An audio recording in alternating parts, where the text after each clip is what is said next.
চতুর্থ টি-20তে ইচ্ছে করে হেরেছে ভারত নিউজিল্যান্ড ম্যাচ ঘিরে ফাঁস চাঞ্চল্যকর তথ্য। বন্ধুরা, আপনারা যদি দেখে চান তাহলে ভিডিওটি শেষ অবধি দেখতে হবে, চ্যানেলটিকে সাবস্ক্রাইব করে একটা লাইক দিতে হবে এবং নোটিফিকেশন বেল আইকন দাবাতে হবে।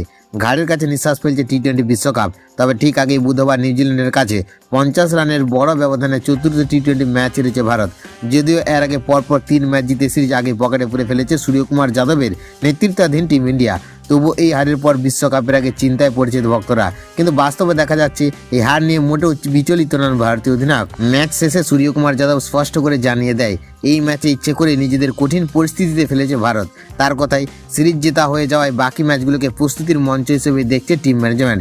সেই কারণে চতুর্থ ম্যাচে নেওয়া হয় একাধিক চমকপ্রদ সিদ্ধান্ত। এই ম্যাচে ভারত ইচ্ছে করে 6 জন ব্যাটসম্যান এবং 5 জন বোলার নিয়ে মাঠে নামে।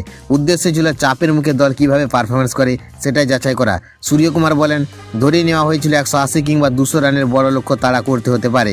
এমন পরিস্থিতিতে দ্রুত 2 থেকে 3 উইকেট পড়ে গেলে দল কিভাবে ঘুরে দাঁড়ায় সেটাই দেখতে চেয়েছিল ম্যানেজমেন্ট। এমনকি ঈশান কিষান না থাকলেও তার জায়গায় বাড়তি একজন ব্যাটসম্যান না নামিয়ে একজন বোলার খেলানো হয়।